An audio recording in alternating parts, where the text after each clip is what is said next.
Indie games, guys! I've been obsessed with indie games since I played my first one nearly 20 years ago, and my love for them continues to grow game by game. So for my 5-year anniversary on Twitch, I decided to celebrate these gems with my own Top 50 Indie Games Countdown. Let's get right to it! Kick back, relax, and enjoy a look at some of the games that I am very happy to call my favorites. Just look at all these delights!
Let's start where it all began. Back on the PS3, that game company introduced me to the existence of indie games in general with the release of Flow. The concept isn't anything new. Eat things that are smaller than you, avoid being eaten by things bigger than you. But the visual and audio style pulled me in right away with its minimalist yet sharp-looking graphics and my introduction to sweet, sweet Austin Wintory and his lovely chill score.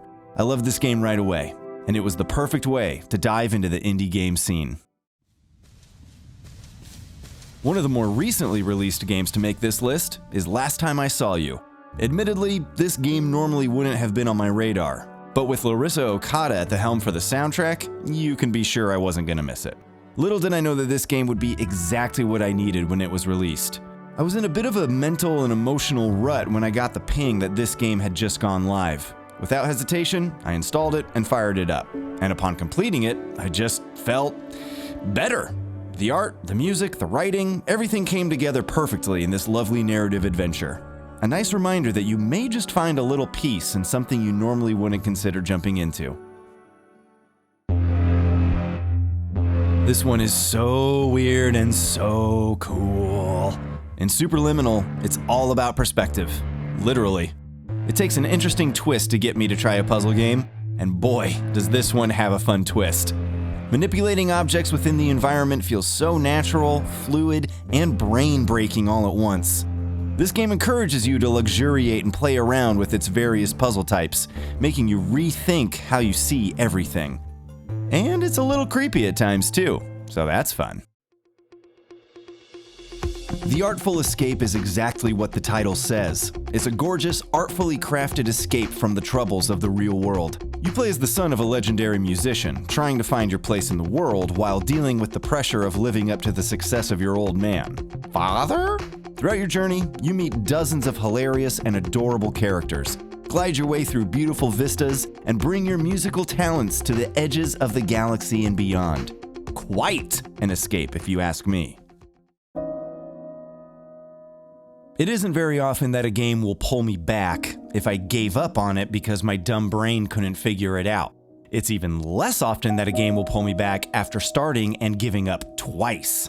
But Manifold Garden is that game, and I'm so glad that it was. This is a visual and audio feast, featuring yet another incredible soundtrack by Larissa Okada. I am definitely not great at puzzle games, so every time I managed to unlock the various paths, I felt like I was the smartest man in the world. Plus, it's just a lot of fun to jump into the abyss and fall forever.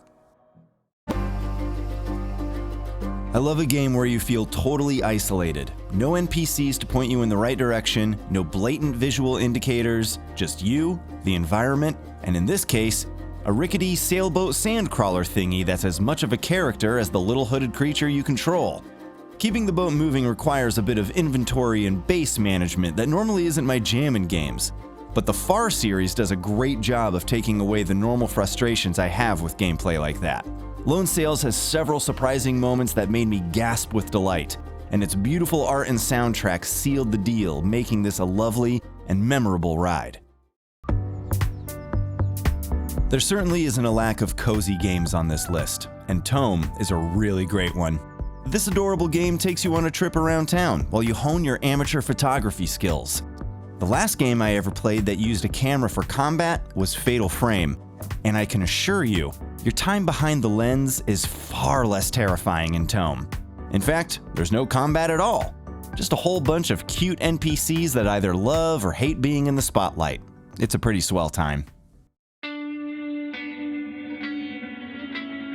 The second release from indie developer Supergiant Games was a real doozy. I love when developers take risks and try different genres with each of their games. Coming off the action-heavy Bastion, Transistor leaned into a more cinematic style, offering a slick and accessible action RPG. I typically am not drawn to games with strategy-based combat, but this one scratched an itch I didn't know need scratching. And you can be sure that sweet Darren Korb's soundtrack elevated every second of this game perfectly. That game company's offerings to the indie world are some of my most beloved games ever made. So when their contract with Sony ran its course, and one of the main designers split off to start their new company, Giant Squid, I definitely tempered my expectations when first firing up Abzu. Thankfully, all those expectations were shattered and replaced with pure elation and wonder. And Austin Winnery! This game is freaking gorgeous and an absolute delight to luxuriate in. With the perfect amount of collectibles and lore spaced throughout, Abzu gives you the perfect balance of challenge and casual exploration. Another delightfully cozy game. Much like its title suggests, A Short Hike is very much just that. Look at this cute little beard going out on a big adventure. While most gamers are trying to get good at Miyazaki masterpieces, I'm at a point in my gaming life where I just want to get good at casually flapping about and peacefully making my way to the tippy top of a lovely mountain. And boy did I! If hiking in real life is daunting for you, take a load off and spend a couple hours with this delightful game. Metroidvanias have come a long way since the early days of Metroid and Castlevania. And thankfully, fans of the genre have plenty of incredible indie options to choose from. And this list has plenty of them as well, with Axiom Verge taking us into the top 40. I knew I was going to love this game from the second I heard the first notes of the main theme in its announcement trailer, and it certainly didn't disappoint. Of all the gameplay mechanics this game introduced, the most fascinating were all of the various glitch mechanics, making it almost feel like you were breaking the game to progress forward. Very slick and original stuff to my Metroidvania brain.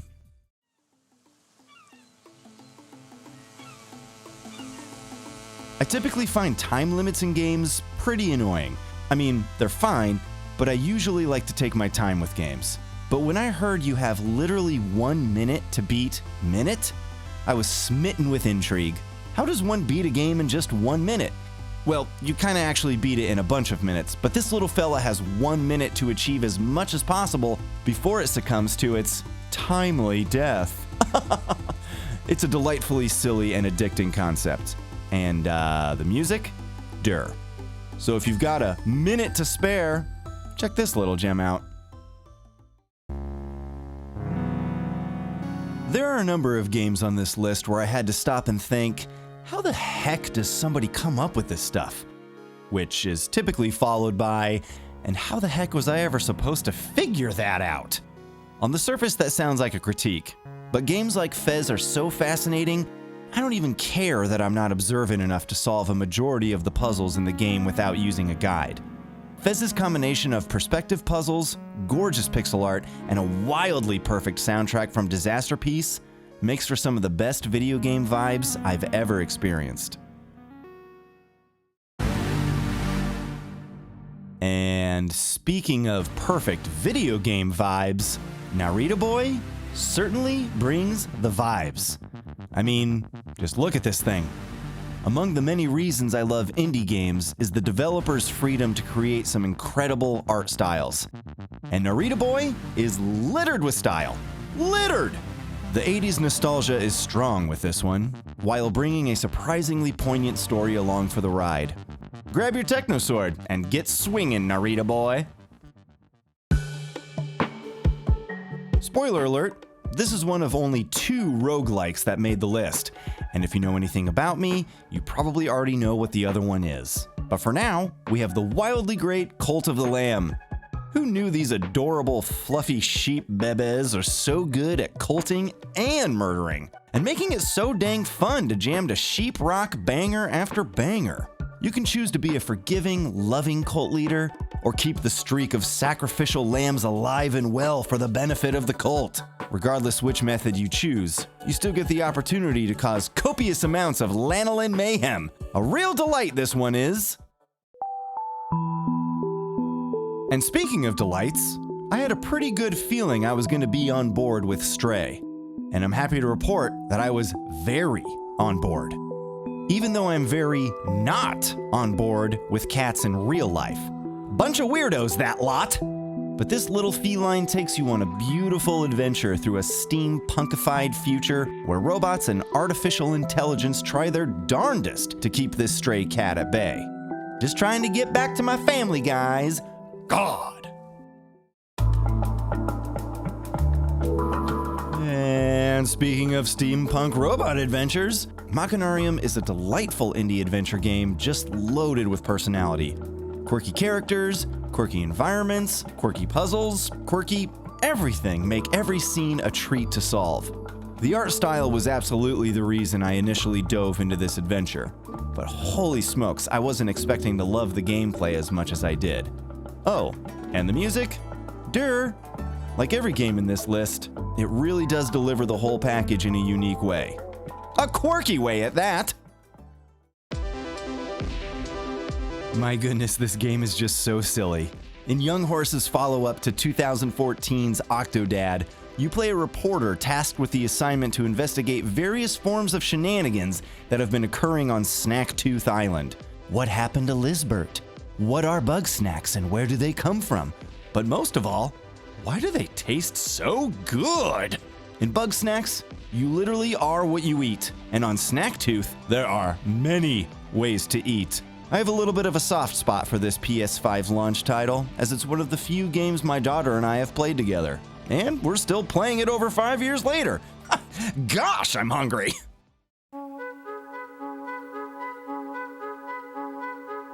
There was a good 5 to 6 year period in my life where I wasn't really playing video games at home. Mobile gaming became my escape whilst commuting on the train to and from work. The sheer amount of mobile games is a bit daunting, so when a gem like Super Brothers comes into your life, it is a breath of fresh air.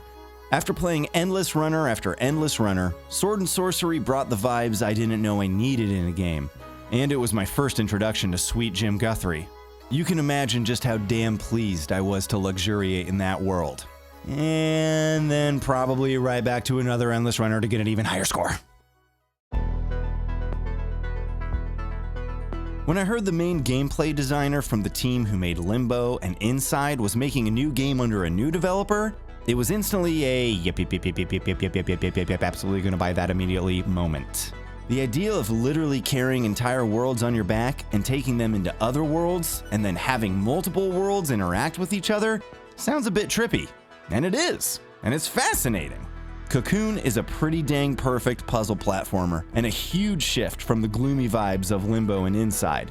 Selfishly, I just wish the game had a little more of a memorable soundtrack. Don't get me wrong, it's lovely, but for the most part, it's just kinda there. But thankfully, everything else about this game is top tier.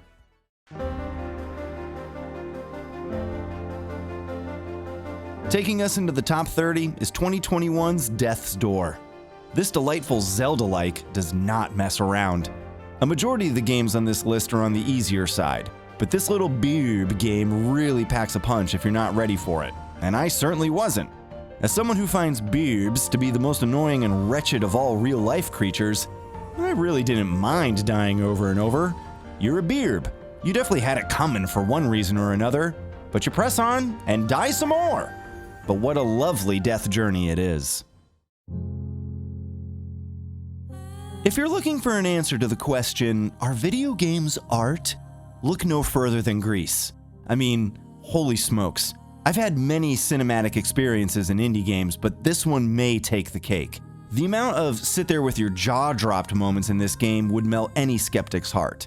It's just so freaking beautiful, and so freaking fun to play, with some really freaking great tunes from Berlinist. If you're watching this video, you're probably already on team games are art.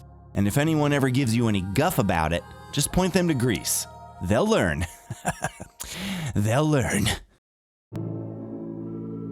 Well, if it is an animal well, and this well is seriously one swell well. The next Metroidvania making the list is probably also the most unique of them all. With its wild items and gameplay mechanics, this one can really make you think. And my derpy 40-year-old brain certainly wasn't up to the task of solving every puzzle to 100% this indie gem. But even when spoiling the solutions for myself, I still gasped with delight. I mean, this game has some seriously cool things going on. Indie games, guys! Dialogue-heavy adventure games used to be a big part of my life, having grown up during LucasArts' heyday and playing the likes of The Secret of Monkey Island, Loom, Sam & Max Hit the Road, and Full Throttle. But there was a good 20-year gap where I didn't play any, until Oxenfree broadcast itself into my life. And gosh, who knew that radio frequencies could be so dang unsettling? Pretty much every adventure game I had played up to this point leaned way more into comedic content, so I was a bit surprised at the amount of suspense and horror Oxenfree brought to the table, and I loved every second of it. Tune your radios to this indie station, dear listener. You're in for a spooky treat with this one. I'm gonna be honest, I don't really know how to explain this one, so I'll let the official App Store description do the talking. Device 6 is a surreal thriller in which the written word is your map as well as your narrator. It's easily the most unique puzzle game I've ever played, and it just needs to be experienced. I never thought a game made for the iPad would hook me as much as this little gem did. And honestly, I don't remember who Sweet Anna even is, but I've heard she's 1 in a million. And just like that, we're at the halfway point, folks. Coming in at number 25 is the second That Game Company release. After the success of Flow, That Game Company seriously pushed the ambition pedal to the metal with Flower. Or is it pedal to the petal? Anyways, this game is just so dang pleasant. Picking up petal after petal, growing your little petal tornado bit by bit, bringing back life to the environment around you, all while being treated to some of the most blissful video game music in any game ever. It's the kind of thing I'd consider a real delight.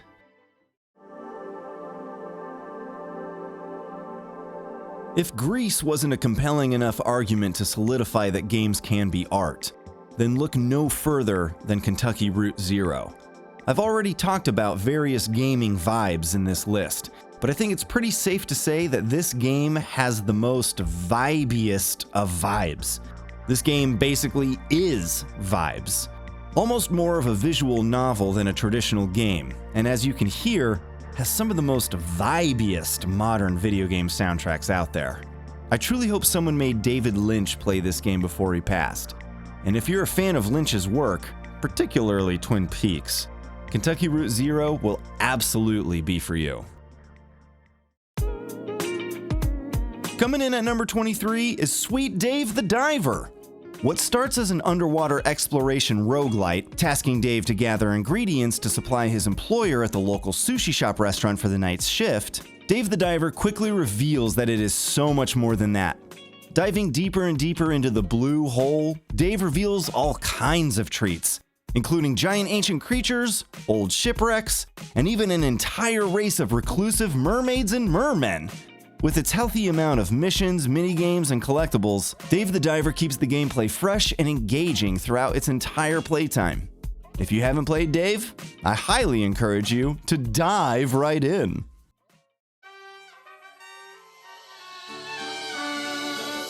My goodness, does this game sound delicious or what? Guacamele is yet another top-tier Metroidvania to make this list, and this one has a lot of soul. And a lot of souls at that. Taking place in both the land of the living and of the dead, developer Drinkbox Studio created an action platformer set in a magical world inspired by traditional Mexican culture and folklore. It's fun, it's colorful, it's fast, and it doesn't take itself too seriously the entire way. Just listen to these horns. I love this game. And now I just really want some tacos. Okay, well, if both Grease and Kentucky Route Zero weren't compelling enough arguments to solidify that games can be art, then maybe Neva will be the game to convince any skeptics. Because, boing! This game will have you saying, "Hey Art!" before you even know how to properly pronounce your adorable pupper's name. Nomada Studios' Neva brings all the visual soul of Grease while turning up the action and combat throughout, giving Neva a bit more meat, gameplay-wise, than its predecessor. With its gorgeous landscapes, sleek animations, and another beautiful soundtrack by Berlinist, Neva was easily my favorite indie release of 2024, and it nearly landed a spot in my top 20, which just so happens to be coming up next. I don't know about you guys, but I want to ride my bike. I want to ride my bike all day and all night. I want to ride my bike. Knights and Bikes is a delightful action-adventure game with a poignant story about family, friendship, and dealing with the grief of losing a loved one. This was actually the first game I ever finished with my daughter from start to finish, so obviously it's going to get some bonus points from me. Knights and Bikes has all the right things going for it, so much so that it caught the interest of the team at Double Fine Productions to handle publishing duties, as if I needed another reason to love Tim Schafer. Gah! Okay, time to ride my bike. Bye! An entire county made entirely out of donuts? Sign me up!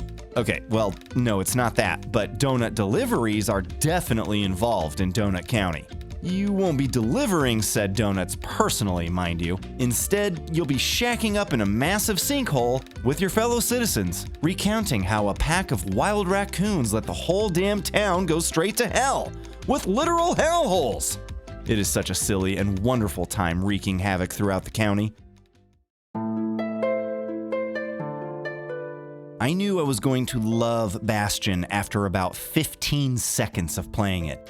I can't remember a game before Bastion that had an audible narrator actually narrating the actions of the game as they play out. When I walked off a ledge, plummeting to certain doom, the narrator chimes in with, "The kid falls to his death," only to see me crash back to the ground safely from the top of the screen. The narrator casually responds, "Nah, I'm just kidding." And I was hooked. It was literally all I needed. And thankfully, the entire game is pretty damn perfect on all fronts. And let's obviously not forget that this was everyone's first chance to hear sweet Darren Korb make a video game soundtrack.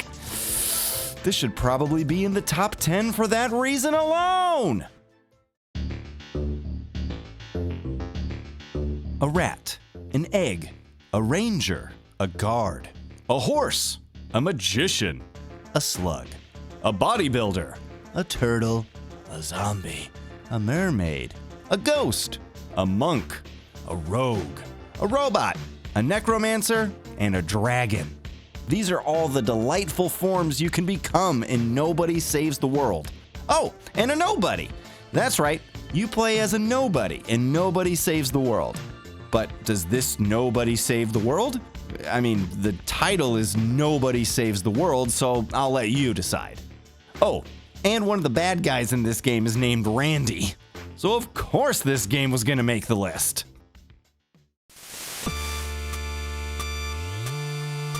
Hey, I got a message for you. If you're a fan of the OG Ninja Gaiden or Shinobi games, stop what you're doing right now and go play The Messenger. And if you're not a fan of the OG Ninja Gaiden or Shinobi games, stop what you're doing right now and go play The Messenger.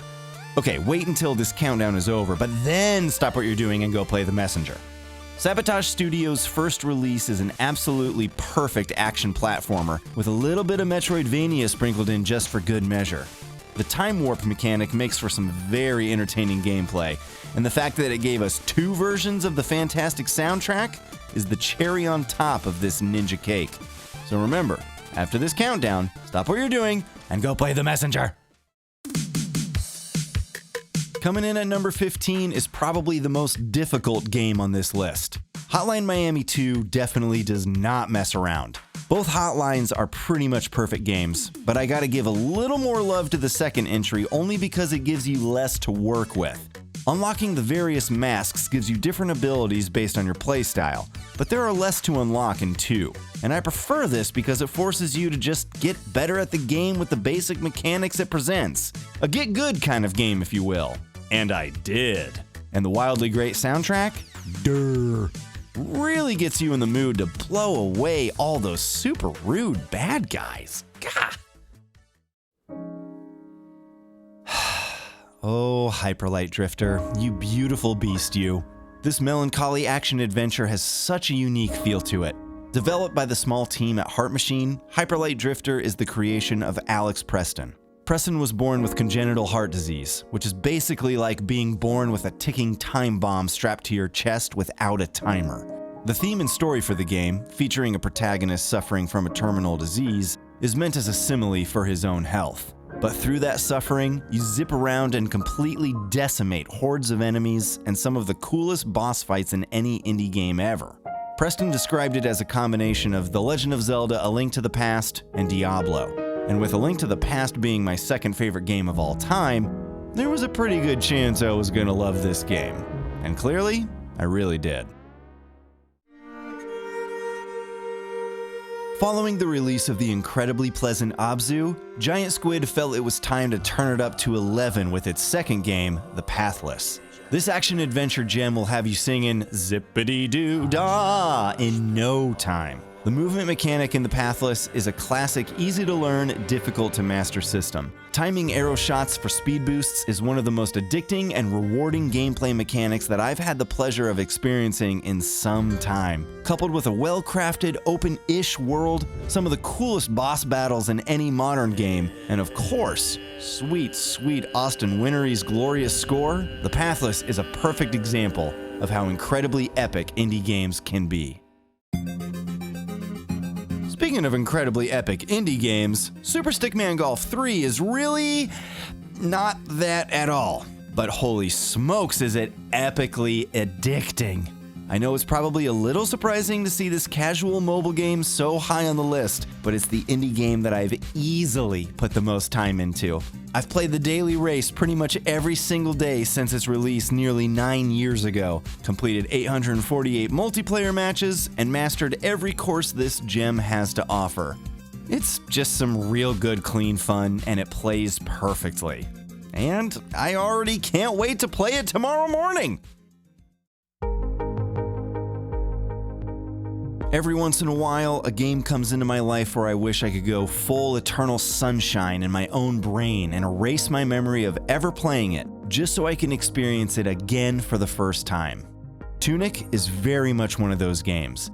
I've never been one to jot down notes while gaming, but Tunic had me looking like Charlie from Always Sunny in the mailroom with all the pages I had scribbled upon. This Zelda clone takes you on a delightful adventure and over time reveals the true meat of the game. And it's some real tasty meat that you didn't even know you needed. I won't give away the twists and turns that this game takes, because it really is something you just need to experience.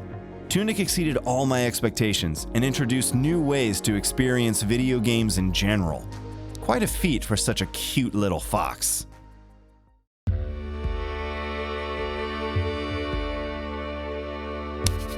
Time to get serious, folks! It's top 10 time! And kicking it off is the absolutely adorable Unravel. This list has been packed with top-tier side-scrollers, with more to come. But the look and feel of Unravel sucked me in immediately. There isn't a single frame in this game that isn't beautiful. It's a perfect balance of platforming and puzzle solving with a wildly great soundtrack that pulls you into Yarny's lovely little world. I almost went with its sequel as it introduced a co-op mode that I played the living heck out of with my daughter, but the initial impact of the OG is just too strong. Like all the remaining entries on this list, Unravel is a perfect game, and one that I plan to revisit often.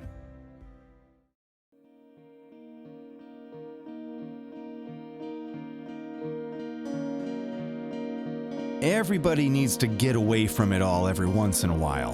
And I got to admit, taking a job as a fire lookout at Shoshone National Park in Wyoming sounds like a pretty good way to do it. In Firewatch, you play as Henry, a guy looking to get away from it all after his wife is diagnosed with early onset dementia. Already sounds like a real upper, huh? Shortly after you arrive at your post, you meet Delilah, your only contact in the vast wilderness via a walkie-talkie. What starts out as a seemingly chill way to spend your summer slowly turns into a dark, brooding mystery, making the wide open environment feel more and more claustrophobic with each passing day. Firewatch has a vibe and tone that has to be experienced to fully get why it's so great. You never really fully relax during your time in the wild, and that's what makes it so dang cool.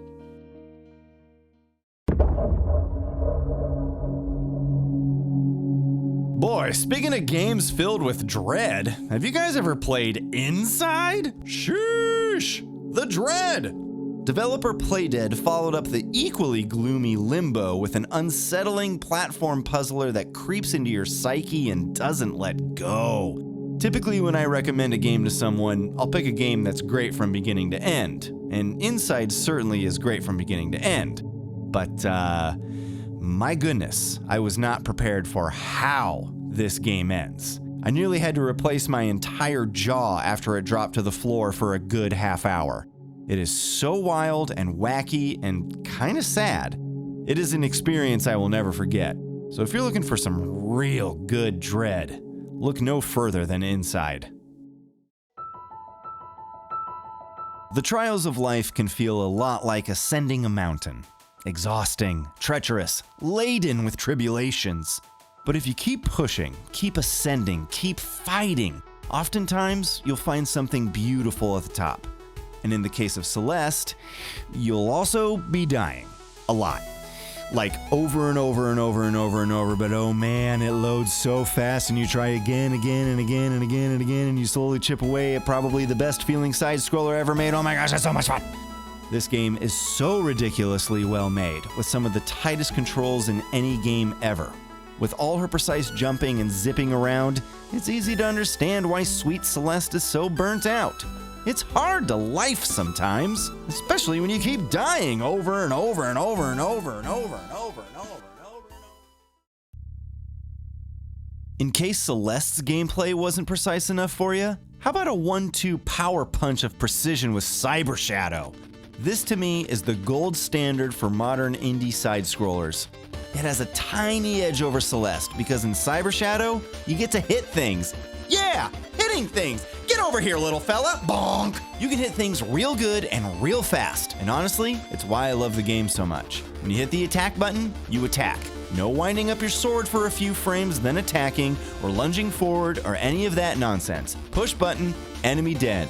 I also just want to mention that there are only 5 games in the top 25 that don't have vinyl releases for their soundtracks, and Cyber Shadow is one of them. Pretty frustrating thing, really. Regardless, all hail the GOAT of indie side-scrollers.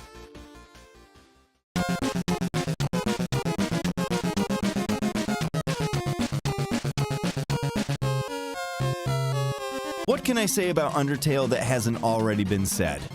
Growing up playing a whole bunch of JRPGs, somehow I never played Earthbound or anything from the Mother series. So when Undertale came into my life, I had never really played an RPG like it. Cut to a few years later, I finally play Earthbound and oh, okay, Toby Fox definitely loved Earthbound. And what a blessing.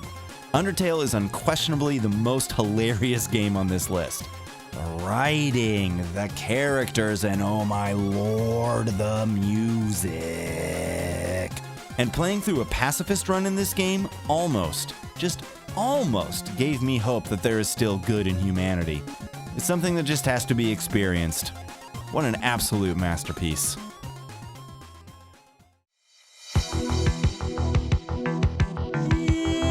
And at long last, we've reached Sea of Nars. Holy smokes, when I heard Sabotage Studios was making a prequel to The Messenger, and that prequel was going to be in the style of a 16-bit JRPG, and that it was specifically going to be an homage to Chrono Trigger, you can say I got pretty excited. In case I haven't made it abundantly clear, Chrono Trigger is my favorite game of all time. And now, Sea of Stars is absolutely one of my favorite games of all time.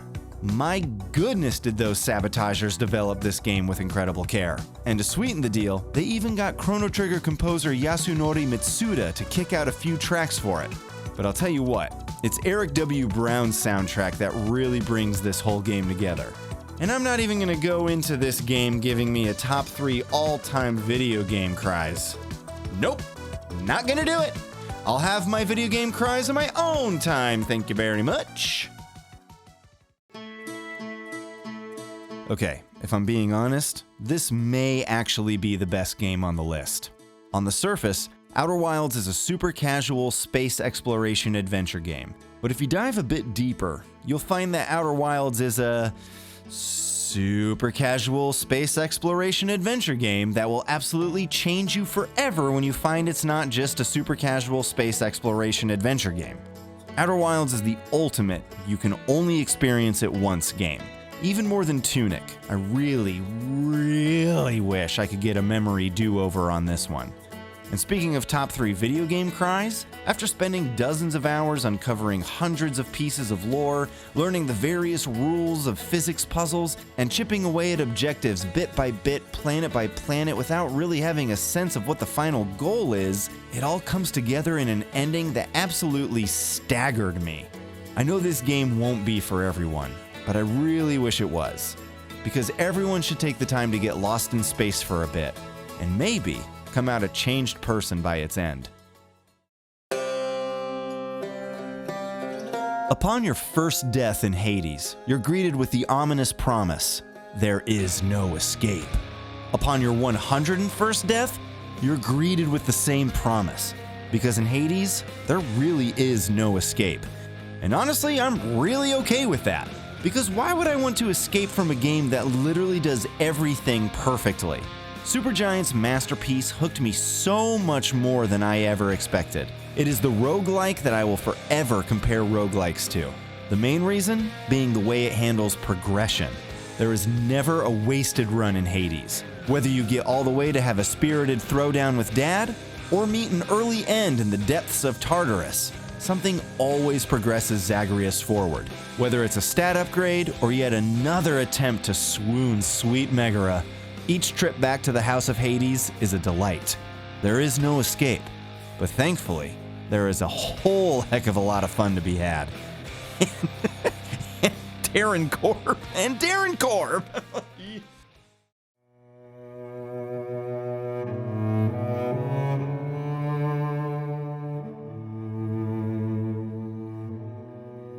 We did it, guys! We made it to the tippy top. And my goodness, what a journey it has been getting here. That game company's third and final PlayStation exclusive, to me, is the crown jewel of indie games.